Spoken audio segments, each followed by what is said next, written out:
बिस्मिल्लाहिर्रहमानिर्रहीम। अस्सलामुअलैकुम नाज़रीन, मैं हूँ ज़ैन अली। नाज़रीन कराम, 10 अगस्त है और दिन है इतवार का। देखिए, मैं आपको पिछले 3 दिन से मुसलसल ये बता रहा था कि हुजूर वाला इस्टेब्लिशमेंट और हुकूमत के दरमियान अब सब कुछ ठीक नहीं है। ये सिर्फ एक 17वें ग्रेड के अफसर की गिरफ्तारी का मामला नहीं है, बात अब बहुत आगे निकल गई है। इमरान खान के खिलाफ एक होने वाले अब खुद भी एक नहीं रहे हैं। सियालकोट करप्शन केस, जिस केस की वजह से एस्टेब्लिशमेंट और हुकूमत के दरमियान लड़ाई शुरू हुई, अब वो लड़ाई इस हद तक चली गई है कि नून लीग का पहला वजीर फारिग हो गया और खुद नून लीग ने इस खबर की तस्दीक कर दी है। एस्टेब्लिशमेंट के इस फैसले के हवाले से वजीर आजम हाउस को भी बता दिया गया है। पिछले चंद घंटों के अंदर सियालकोट करप्शन केस में जो इंतहाई इंपॉर्टेंट डेवलपमेंट हुई, उस डेवलपमेंट के हवाले से मैं आपको बता देता हूं और कौन से मजीद किरदार इस करप्शन केस की वजह से गिरफ्तार होने जा रहे हैं। इस खबर की तफसीलात भी मैं आपको आगे चलकर बता देता हूं। देखिए, मुझ समेत बहुत से सहाफी पिछले 3 दिन से बार बार अपने वीलॉग्स में ये बता रहे थे कि एक 17वें ग्रेड के अफसर की गिरफ्तारी पर जो नून लीगियों की चीखें निकल रही हैं, ये चीखें बता रही हैं कि ये मामला सिर्फ एक अफसर की गिरफ्तारी का नहीं है, मामला बहुत हद तक खराब हो चुका है। कौन कौन से मजीद लोग गिरफ्तार होने जा रहे हैं, एस्टेब्लिशमेंट ने कौन से नून लीग के पहले वजीर को फारिग कर दिया है, इन दोनों खबरों की तफसील बताने से पहले उस सवाल का मैं जवाब दे देता हूं जो सवाल मुझसे पिछले 2 दिनों से मुसलसल पूछा जा रहा है। क्योंकि मैं अपने 2 दिन से वीलॉग्स में आपको यह बता रहा था कि इकबाल संघेड़ा की गिरफ्तारी सियालकोट की एक तगड़ी कारोबारी शख्सियत के कहने पर हुई। उन्होंने शिकायत की पाकिस्तान के एक बहुत बड़े इदारे के सरबराह के सामने, फिर इकबाल संघेड़ा की गिरफ्तारी हुई। मुझसे यह सवाल किया जा रहा था कि वो कारोबारी शख्सियत कौन है जिसने इकबाल संघेड़ा की शिकायत लगाई, वो कारोबारी शख्सियत कौन है जो एक बड़े अफसर के सामने गया, उसने इकबाल संघेड़ा के खिलाफ तमाम तर सबूत रखे। मुझसे क्योंकि सवालात पूछे जा रहे थे तो मैंने कहा मैं आपको उसका जवाब दे देता हूं। वो कारोबारी शख्सियत हैं सीए स्पोर्ट्स वाले। आप सब जानते होंगे सियालकोट के अंदर जो सबसे बड़ी फैक्ट्री है, बल्ले बनाते हैं और भी कई चीजें जो हैं मैन्युफैक्चर करते हैं। सीए स्पोर्ट्स बड़ा मशहूर नाम है स्पोर्ट्स की दुनिया में, बैट्स की दुनिया में सीए का।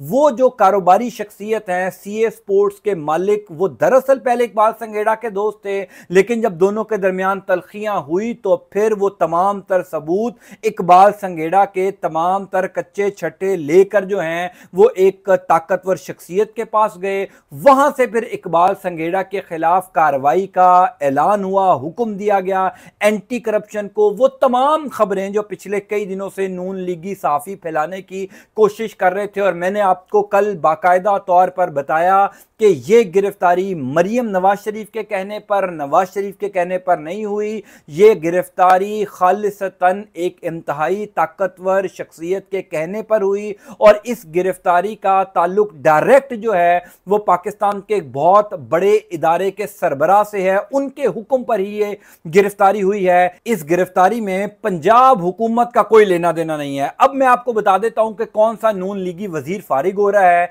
और एस्टेब्लिशमेंट की जानिब से यह फैसला वजीर आजम हाउस को भी बता दिया गया। देखिए, अब सब क्लियर हो चुका है कि ख्वाजा आसिफ साहब का मुबैना तौर पर ताल्लुक था इकबाल संघेड़ा से। मैं अपने पुराने वीलॉग में आपको वो पूरा नेक्सस भी बता चुका हूं कि कौन सी 2 इंतहाई इंपॉर्टेंट शख्सियात हैं सियालकोट की। एक मौलवी अब्दुल शकूर साहब, जिनका ताल्लुक नवाज शरीफ से बहुत ज्यादा है, जिनके अच्छे ताल्लुकात नहीं है ख्वाजा आसिफ के साथ। एक जाहिद गुक साहब हैं जो कि नत्थी हुए हुए थे इकबाल संघेड़ा के साथ ख्वाजा आसिफ के कहने के ऊपर। ख्वाजा आसिफ और इकबाल संघेड़ा के दरमियान जो मिडल मैन थे वो जाहिद गुक साहब थे, और जाहिद गुक के बारे में बताया जाता है कि ये खुद भी एक कारोबारी शख्सियत हैं, और इनके थ्रू ही तमाम तर मामलात ख्वाजा आसिफ साहब जो हैं वो इकबाल संघेड़ा के साथ तय करते थे। अब ख्वाजा आसिफ के ऊपर तो इसमें कोई शक नहीं है कि प्रेशर बढ़ता जा रहा था, दबाव बढ़ता जा रहा था। इसी वजह से पिछले तकरीबन 4 दिन से ख्वाजा आसिफ साहब आपको भागते दौड़ते हुए नजर आए हैं। पहले वो नवाज शरीफ से मिलने गए, शहबाज शरीफ से मिलने गए, मरियम बीबी से उनकी मुलाकात हुई और यह भी बताया जाता है कि उन्होंने अपने तमाम तर असर रसूख को इस्तेमाल किया। ख्वाजा आसिफ साहब ने ताकतवर इदारों तक को अप्रोच किया, लेकिन जब सब जगह पर नाकामी हुई तो ख्वाजा आसिफ के बारे में शहर इक़्तिदार में यह खबरें चलना शुरू हुई कि उन्होंने अपना इस्तीफा वजीर आजम के जो प्रिंसिपल सेक्रेटरी हैं डॉक्टर तौकीर शाह, उनको भी भिजवा दिया। अब सबसे बड़ी डेवलपमेंट जो सियालकोट करप्शन केस के अंदर पिछले चंद घंटों के अंदर हुई, जिसका इजहार मुझ समेत बहुत से सहाफ़ी ये कर रहे थे कि एस्टेब्लिशमेंट और हुकूमत के दरमियान हुजूर वाला अब सब कुछ ठीक नहीं है। इंटरेस्टिंग बात यह है कि खुद नून लीग ने, यानी नून लीग ने अब यह कहना शुरू कर दिया है कि ख्वाजा आसिफ के इस्तीफे के मामले के ऊपर, यानी एस्टेब्लिशमेंट चाहती है कि ख्वाजा आसिफ को घर भेजा जाए। इस मामले के ऊपर एस्टेब्लिशमेंट और हुकूमत के दरमियान तलखियां हो गई हैं। इस मामले को लेकर एस्टेब्लिशमेंट और हुकूमत का वो एक सेम पेज, जिसका दावा नून लीगी वुज़रा पिछले 2 सालों से कर रहे थे, वो एक पेज फट गया है। मैं आपको खबर दिखा देता हूं, फिर आपको बताऊंगा इसका बैकग्राउंड क्या है। सलीम बुखारी साहब सब जानते हैं, इनका बैकग्राउंड सब जानते हैं कि ये प्रो PMLN है, नवाज शरीफ के साथ, मरियम बीबी के साथ इनके अच्छे करीबी ताल्लुकात हैं, यानी ये नून लीगी सहाफ़ी हैं, ये एंटी PTI हैं। सबसे ज़्यादा इनके ताल्लुकात जो हैं वो नून लीगियों के साथ हैं। अब ख्वाजा आसिफ के इस्तीफे के हवाले से, इस्टेब्लिशमेंट और नून लीग के दरमियान इख्तलाफात के हवाले से सलीम बुखारी साहब ने कल रात को एक TV शो में कहा कि ख्वाजा आसिफ को लेकर मौजूदा हुकूमत और इस्टेब्लिशमेंट के दरमियान एक तलखी है। इस्टेब्लिशमेंट चाहती है कि ख्वाजा आसिफ को हटाया जाए, सब कुछ ठीक नहीं है, कहीं ना कहीं कोई खराबी जरूर है, ये सलीम बुखारी साहब कह रहे हैं। मैं आपको एक चीज तो बड़े वसूख से बता सकता हूं कि सलीम बुखारी हों या नून लीग के और सहाफ़ी हों, इन सहाफ़ियों की जानिब से इतना बड़ा दावा कर देना, मौजूदा हालात को मद्देनज़र रखते हुए, जहां पर हुकूमत और इस्टेब्लिशमेंट बज़ाहिर एक पेज पर थी, जहां पर शहबाज शरीफ और इस्टेब्लिशमेंट के दरमियान एक अच्छे ताल्लुकात थे, जहां पर शहबाज शरीफ साहब हाथ बांधकर इस्टेब्लिशमेंट के आगे खड़े हैं बल्कि लेटे हुए हैं, उस सारी सूरत हाल को मद्देनज़र रखते हुए नून लीगी सहाफ़ी अगर ये दावा करे कि इस्टेब्लिशमेंट और हुकूमत के दरमियान सब कुछ ठीक नहीं है, ख्वाजा आसिफ के इस्तीफे को लेकर मामला खराब हो चुके हैं, तो इसका मतलब यह है कि वो खबरें जो पिछले 3 दिन से शहर इक़्तिदार में गर्दिश कर रही थी कि इस्टेब्लिशमेंट अपने फैसलों के हवाले से वजीर आज़म हाउस को आगाह कर चुका है। हर सूरत में नून लीग के वजीर दिफा ख्वाजा आसिफ को इकबाल संघेड़ा करप्शन केस में घर भेजा जाएगा। उन खबरों की तस्दीक अब नून लीगी सहाफ़ियों ने भी करना शुरू कर दिया। ये बहुत बड़ी डेवलपमेंट है। मैं आपको जो पिछले 3 दिन से बता रहा था कि ये मामला बहुत आगे जाएगा, क्योंकि शहर इक़्तिदार में जो नून लीगी वुज़रा हैं, जो निजी महफिलों में बैठते हैं, सियासी ड्राइंग रूम्स में जो डिस्कशंस होती हैं, वो ये बता रही हैं कि ये मामला सिर्फ एक 17वें ग्रेड के अफसर की गिरफ्तारी का नहीं है, इसमें और ऐसे ऐसे नाम शामिल हैं करप्शन के अंदर जिन नामों की वजह से नून लीगी वुज़रा की चीखें निकल रही हैं। और इस्टेब्लिशमेंट ने नून लीग को ख्वाजा आसिफ को हटाने का कह दिया। अब ये बात तो खैर सब जानते हैं कि नवाज शरीफ साहब इस्टेब्लिशमेंट के फैसले के ऊपर खड़े नहीं हो सकते, मरियम नवाज शरीफ भी रेजिस्ट नहीं कर सकती, और शहबाज शरीफ से तो आप तवक्को ही ना कीजिए ना, क्योंकि वो तो वजीर आजम है, उनको अपनी कुर्सी बचानी है, वो हर हद तक इस्टेब्लिशमेंट की बात मानेंगे, बेशक उनको अपने वजीर दिफा की कुर्बानी क्यों ना देना पड़ जाए। एक बात जो है वो शहर इक़्तिदार में बहुत वसूख के साथ शेयर की जा रही है कि यह मामला सिर्फ ख्वाजा आसिफ तक भी नहीं रुकेगा और मजीद गिरफ्तारियां होंगी। ये खबरें गर्दिश कर रही हैं कि मजीद इस्तीफे आएंगे, क्योंकि वो खबर जो मोहम्मद मालिक साहब ने 2 दिन पहले अपने प्रोग्राम में दी थी, जिसके ऊपर मैं भी डिस्कस कर चुका हूं अपने वीलॉग्स में, कि 2022 से लेकर अब 2025 तक जो मुबैना तौर पर 2000 से लेकर 3000 अरब की करप्शन हुई। जुलाई के अंदर एक इजलास होता है, बंद कमरा इजलास, ताकतवर तरीन शख्सियात का। उस इजलास में यह फैसला किया जाता है कि जिन जिन लोगों ने यह करप्शन की, जिन जिन लोगों ने मुल्क कौम का खजाना चोरी किया, नुकसान पहुंचाया, उनके खिलाफ खिलाफ कार्रवाई होनी चाहिए। वो ब्यूरोक्रेट हो, वो सियासतदान हो, खा वो जो मर्जी हो। मैंने आपको 2 दिन पहले अपने वीलॉग में बताया था कि सियालकोट मॉडल जैसा ऑपरेशन पूरे पंजाब में शुरू किया जा रहा है। यानी जिस तरीके से इकबाल संघेड़ा गिरफ्तार हुए, उसी तरीके से और मजीद ब्यूरोक्रेट्स भी गिरफ्तार होंगे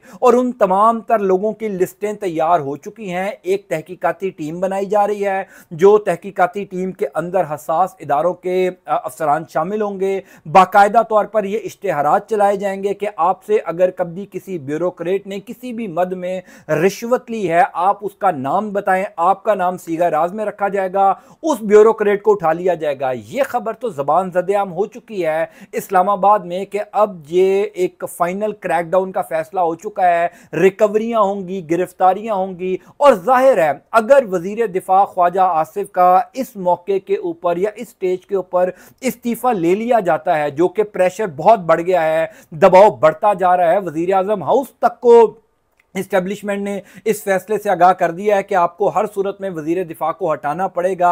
अभी तक की सिचुएशन तो यही है। तो इसका मतलब यह है कि आइंदा आने वाले दिनों में जो मजीद ब्यूरोक्रेट्स पकड़े जाएंगे, मजीद ब्यूरोक्रेट से रिकवरियां होंगी, तो मजीद नून लीगी भी रगड़े में आएंगे, मजीद नून लीगियों की गिरफ्तारी होगी, मजीद इस्तीफे आएंगे। इसका मतलब यह है कि शहबाज शरीफ की हुकूमत कमज़ोर होगी। शहबाज शरीफ की हुकूमत इस्टेब्लिशमेंट के इस प्रेशर के सामने, या यूं कह लीजिए कि इस फैसले के सामने खड़ी नहीं हो पाएगी। इस्टेब्लिशमेंट का यह फैसला अटल है, यह फैसला हो चुका है कि अब वो तमाम ब्यूरोक्रेट्स के खिलाफ कार्रवाई होगी। अब बहरहाल जो इकबाल संघेड़ा का मामला है, उसमें तो हर गुजरते दिन के साथ कोई ना कोई नया किरदार सामने आ रहा है, नई तफ्तीश हो रही है, नए इंकशाफात हो रहे हैं। कौन कौन सी हाउसिंग सोसाइटीज थी जिनके मुबैना तौर पर NOC पास करने के लिए इकबाल संघेड़ा ने पैसे दिए, और उसमें ख्वाजा आसिफ का क्या किरदार था। जाहिर है एक वजीर है, एक रेवेन्यू का अफसर है, हर जगह से सपोर्ट जो है वो उस रेवेन्यू के अफसर को मिल रही है। कल मैंने अपने वीलॉग में आपको बताया था कि मेरी इतला के मुताबिक जो मैंने थोड़ी सी मालूमात ली तो पता चला कि सियालकोट के अंदर एक 40 साल पुरानी तकसीम थी। 40 साल पुरानी तकसीम को मौसूफ ने दोबारा एक आम सी दरखास्त आने के बाद उठाया और उस शख्स के हक में फैसला सुना दिया जिस शख्स ने यह दरखास्त दी थी। 40 साल पहले जिस शख्स को जमीन मिली थी, उस शख्स से जमीन लेकर एक ऐसे आदमी को दे दी जिसका उस जमीन से कोई लेना देना नहीं था। यह मामला जब कमिश्नर के पास गया तो कमिश्नर ने भी हाथ खड़े कर दिए कि इकबाल संघेड़ा एक ताकतवर अफसर है, मेरा तबादला हो जाएगा, इकबाल संघेड़ा का कोई कुछ नहीं बिगाड़ सकता। ये थे इकबाल संघेड़ा साहब। तो आप खुद अंदाजा कर लीजिए कि जाहिर है कोई ना कोई तो तगड़ी शख्सियत थी ना इकबाल संघेड़ा के पीछे। और सियालकोट जैसे शहर में ख्वाजा आसिफ से तगड़ी शख्सियत कौन है? ख्वाजा आसिफ एक तगड़े वजीर हैं, फिर नून लीगी क़यादत के साथ उनके राब्ते हैं। इसीलिए मैं आपको बार बार ये अर्ज कर रहा हूं कि ये मामला सिर्फ ख्वाजा आसिफ तक रुकता हुआ नजर नहीं आ रहा। ख्वाजा आसिफ के पीछे जो नून लीगी लीडरशिप है, शरीफ खानदान है, ये मामला फिर वहां तक जाएगा। इसी वजह से शहर इक़्तिदार में बहुत सी खबरें गर्दिश कर रही हैं। अलबत्ता अब तक की ये इतलात हैं कि ख्वाजा आसिफ को हटाने के हवाले से इस्टेब्लिशमेंट ने वज़ीर आज़म ऑफिस को आगाह कर दिया है। अब इस फैसले पर कितनी जल्दी अमल होगा, इस फैसले पर कितनी जल्दी जो है वो इम्प्लीमेंटेशन वज़ीर आज़म ऑफिस करेगा, या ख्वाजा आसिफ साहब खुद मुस्ताफ़ी हो जाएंगे। क्योंकि ख्वाजा आसिफ की जो कल नवाज शरीफ साहब से मुलाकात हुई, जिस मुलाकात की जो तस्वीर सामने आई है, उस तस्वीर को देखते हुए कम अज़ कम ये अंदाज़ा लगाया जा सकता है, जो बदन बोली के माहिर हमारे दोस्त हैं वो खूब अंदाजा लगा सकते हैं कि दोनों, नवाज शरीफ भी परेशान है और ख्वाजा आसिफ भी परेशान है। दोनों के चेहरे मुरझाए हुए हैं, कंधे झुके हुए हैं, दोनों परेशान है कि इस इंतहाई इंपॉर्टेंट सिचुएशन से अब निकला कैसे जाए, कोई रास्ता नहीं है। ख्वाजा आसिफ साहब ने नवाज शरीफ को बता दिया कि अगर इकबाल संघेड़ा ने जबान खोली, जो कि इकबाल संघेड़ा साहब खुद पैगाम ख्वाजा आसिफ को भिजवा चुके हैं। सियालकोट के जो मकामी रिपोर्टर्स हैं, जो अदालत में इस केस को कवर भी कर रहे हैं, जो इकबाल संघेड़ा के करीबी लोगों को जानते भी हैं, ज़ाहिर है वो एक रेवेन्यू के अफसर थे, उनके करीबी लोग जो हैं वो सियालकोट के मकामी रिपोर्टर्स के साथ भी राब्ते में हैं। तो वो रिपोर्टर्स ये बता रहे हैं कि इकबाल संघेड़ा साहब ने अपनी गिरफ्तारी के महज 18 से 20 घंटों बाद ही ख्वाजा आसिफ के नाम एक पैगाम भिजवाया था कि ख्वाजा साहब मैनू कड्डो बार, अगर मैनू नहीं कढ़ोगे तो फिर ताड़ा नाम भी आएगा, यानी आपका नाम भी लिया जाएगा और मैं फिर पूरा कच्चा चट्टा खोलूंगा, फिर ये मामला यहां तक रुकेगा नहीं। अब क्योंकि इब्तदाई FIR हो चुकी है और मैंने आपको बता भी दिया कि CA स्पोर्ट्स वाले इस सारी कहानी के पीछे हैं। CA स्पोर्ट्स वाले जो तगड़े कारोबारी लोग हैं, उन्होंने एक इंतहाई तगड़ी शख्सियत को शिकायत की कि इस तरीके से करप्शन का बाजार गर्म है, इस तरीके से 5-6 अरब रुपए की करप्शन पिछले 2 साल के अंदर हो चुकी है, 1-1.5 अरब रुपया तो उन मौसूफ ने सिर्फ हमारे से ले लिया है, तो खुदारा आप कोई कार्रवाई कीजिए। फिर उस ताकतवर शख्सियत की जानिब से हुक्म दिया गया, चीफ सेक्रेटरी इन्वॉल्व हुए, पंजाब के एंटी करप्शन को एक्टिव किया गया, इस तरीके से ये गिरफ्तारी हुई। और ये भी बताया जाता है, मैंने आपको बताया भी था कि जब गिरफ्तार किया गया था इकबाल संगेड़ा साहब को बेदियां रोड लाहौर से, जहां पर वो किसी गेस्ट हाउस में मौजूद थे, तो उनको एक गैर अखलाकी हरकत करते हुए गिरफ्तार किया गया था। वो कोई अच्छी हालत में नहीं थे। बताया ये जाता है कि एंटी करप्शन के अफसरान ने उनको मारा भी वहां पर, और फिर उनको एंटी करप्शन के दफ्तर लेकर गए और वहां पर वो गालियां भी निकाल रहे थे इकबाल संगेड़ा साहब के, तुसी मैनू गिरफ्तार नहीं कर सकते, इस किस्म की गुफ्तगू हो रही थी। लेकिन क्योंकि वो उस टाइम उस हालत में थे, उस मखसूस हालत में थे कि उन का कहा हुआ क्या यकीन किया जा सकता है। बहरहाल बड़ी इंपॉर्टेंट डेवलपमेंट्स हो रही हैं सियालकोट करप्शन केस के अंदर। आइंदा आने वाले दिनों में भी बहुत इंपॉर्टेंट डेवलपमेंट्स हो सकती हैं। जो सबसे बड़ी खबर है कि इस्टेब्लिशमेंट और हुकूमत के दरमियान वो सेम पेज जिसका दावा हुकूमत पिछले कई सालों से कर रही है कि हम एक हैं, हमें कोई लग नहीं कर सकता। मैंने जो शुरू में जुमला अर्ज किया कि इमरान खान के खिलाफ एक होने वाले अब खुद भी एक नहीं रहे, बिल आखिर वो सेम पेज फट गया है। इस्टेब्लिशमेंट और हुकूमत के दरमियान सब कुछ ठीक नहीं है। नून लीगी साफियों ने भी अब कहना शुरू कर दिया, सलीम बुखारी जैसा बंदा अगर ये कह रहा है कि जनाब इस्टेब्लिशमेंट दबाव डाल रही है कि ख्वाजा आसिफ को हटाया जाए, तो मान लीजिए कि ख्वाजा आसिफ तो घर जा रहे हैं, मजीद लाइन में कौन कौन घर जाता है ये देखना बाकी रह जाएगा। मैं इंशाअल्लाह ताला आपको तफसीलात से आगाह करता जाऊँगा। अल्लाह ताला आपका आपके अहल खाना का हामी नासिर हो। मुझे अपनी दुआ में ज़रूर याद रखा कीजिए। पाकिस्तान के लिए ख़ास तौर पर दुआ कीजिए। वैसे भी आज़ादी का महीना है, जश्न आज़ादी मनाइए। अंटिल नेक्स्ट टाइम, अल्लाह हाफ़िज़।